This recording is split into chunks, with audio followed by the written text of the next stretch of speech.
Allah Teala Kur'an-ı Kerim'de aytat: "Euzu billahi mineşşeytanirracim ve kulu veşrabu hatta yetebeyyene lekumul haytul abyadu minel haytil asvadi minel fecri.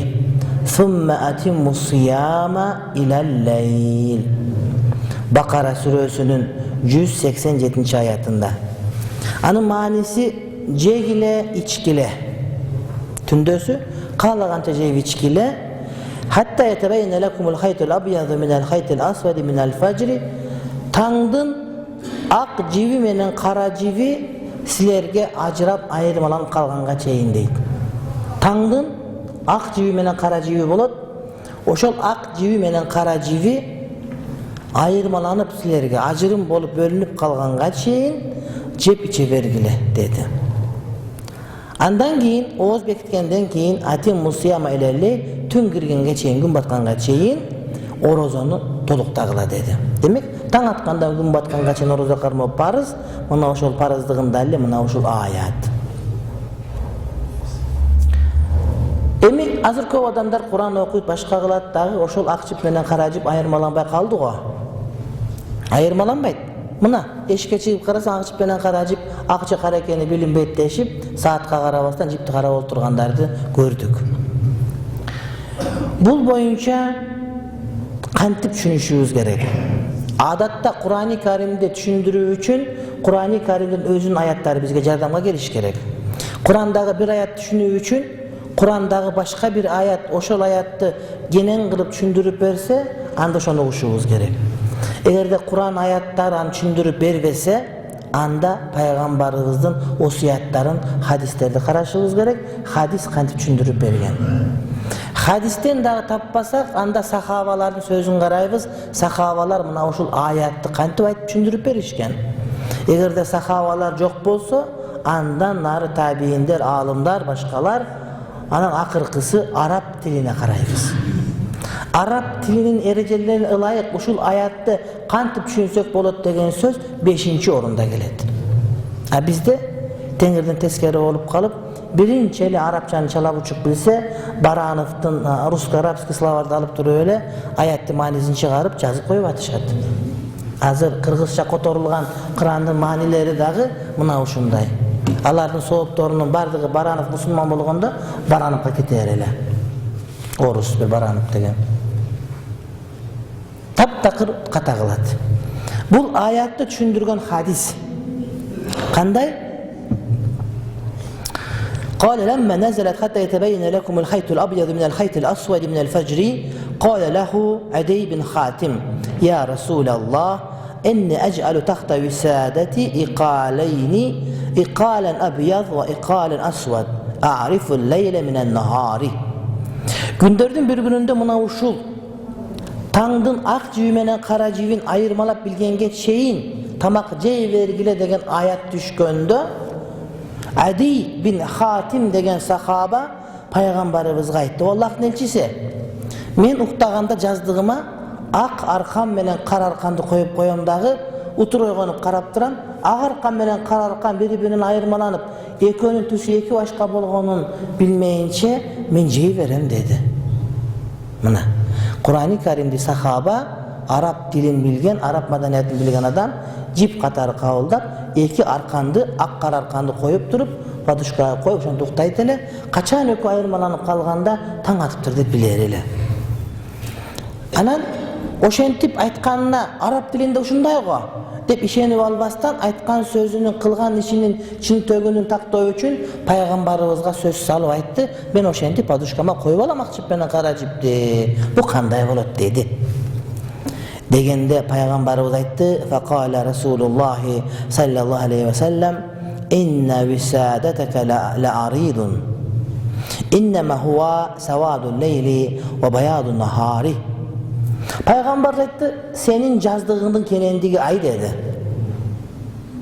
Arap dilinde bir nersenin kenendigi ay degen söz köp türlü manada kollanıladi. Misal üçün senin mangdayыңдын kenendigi ay degen söz biraz ankoruk ekensin degen söz. Anan senin enеңдин savasının kenendigi ay degen söz sen tenteksin degen söz. Kırgız dilinde aytıldı. ilgari bir çoğun oliya degen kanday bir kuyruçuk oliyaga akınдар, жазуучулар топтолуp калып сынатышыптыр. Жомарт Бекөнбаев, андай мындай, анан арасында Кубанычбек Маликов туруптур дейт. Анан ошого келгенде айтыптыр, кuyruçuk олия айтыптыр, энеңдин сабасынын кенендиги ай деп. Ал деген сөз ушундай чогуу келсин, кантип чыдап жаткансың энеңдин жатынын ичинде. Саба деген бул жанагыдай кымыз бышыра турган, жанагыдай чанаштын бир түрү, бени тери жасалган.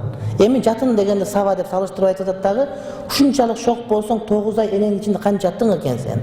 Энеңдин жатынынын сабасынын кенендиги ай деп какшыктап айтып аткан кербези. Кубанычбек Маликов ушинтип айтканда, анын сыңарындай сенин жаздыгынын кенендиги ай деген сөзү бу сен көбүктайт турбайсыңбы?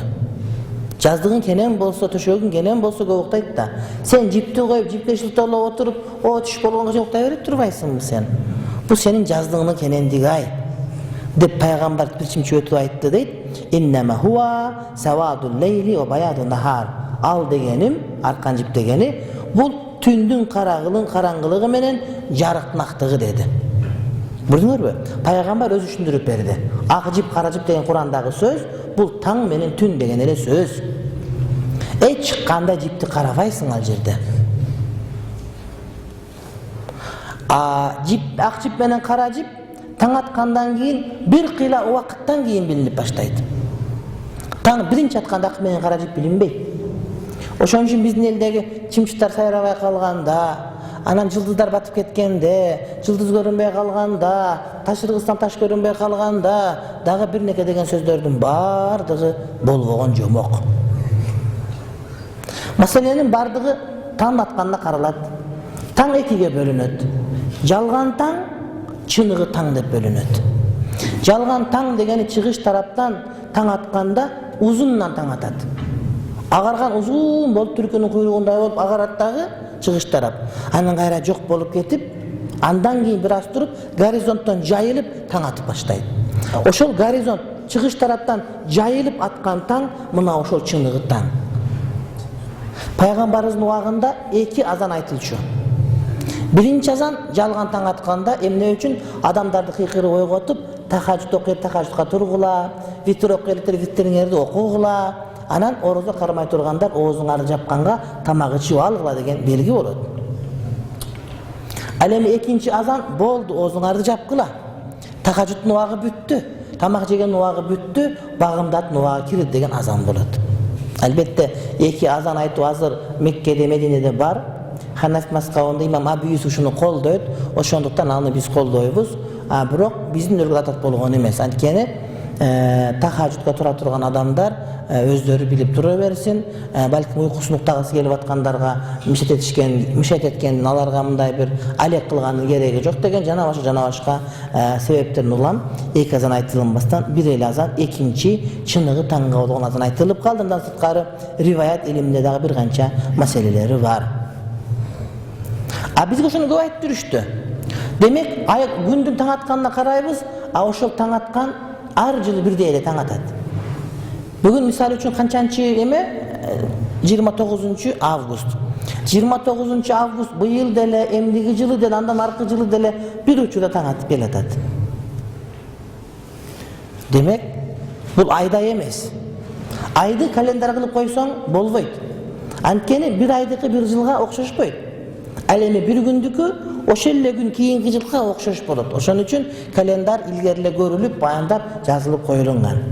Ошон үчүн намаздын календары болгондо, азандын календары болгондо календарга ишениш керек. Өткөндө бир теолог, доктор жазып атат, календар намазды окуйбуз, эмне айды карабайбыз деп азаттыктан берип атат. Мамедбек Мырзабаев. Ал түшүнбөй атат. Bir ay 29 болуп калышы мүмкүн, bir ay 30 күн болуп калышы мүмкүн. Ал эми күн 30 август, жылы 30 август бирдей атат таң атат, бирдей ата күн батат. Демек тажрыйбадан өтүп, карап туруп, ошого карап саат коюлуп коюлган. Ошон үчүн календарды угуш керек. Азанчыларга, жиптер чөнтөгүнгө салып интип карап, антип узучу болбо, убара болбо, башка эчтекенин кереги жок. Ошол саатыбыз ошол таң атканына карап коюлган маселе. Демек, өтө этият болушубуз керек. Көп адамдар орозо ошентип бузуп алгандары бар. Misal üçün bir hadis var. Oşol hadisni köp adamda to'g'ri emas shuni basıp yuradi da. Al hadis qanday? İza sami'a ahadukumun nida'a vel ina'u fi yadihi fela yada'hu hatta yaqdiya hajatahu minhu. İmam Mustadrak rivayet kılgan hadiste Peygamber aytadi, egerde sizler tamak jep atıp, idişiңер kolуңарда olup turganda azan aytılıp ketse, oşol idiştegi muhtaçlığыңарды бүтүрмөйүнчө idişti жерге койбогула дейт.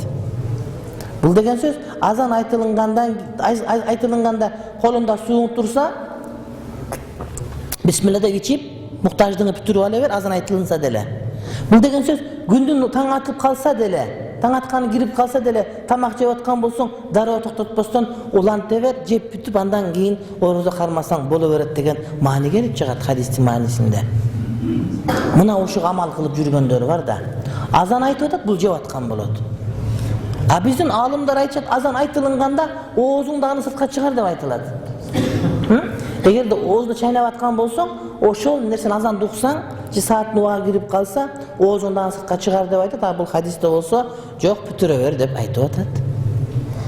Хадистен эмне кылабыз десек, биринчи маселеси чоң мухаддис алымдар мына ушул хадисти даиф деп баа берет. Эгерде хадис даиф болуп, достоверный эмес болуп, сахих эмес болсо, анда халал харамда бул хадиске амал кылынбайт. Бул хадистер фазаил амалда, таргип бергенде, тархип бергенде колдонула берет. Бирок харам халалда болот болбойт да, даиф хадистерге амал кылынбайт. Бул даиф хадис.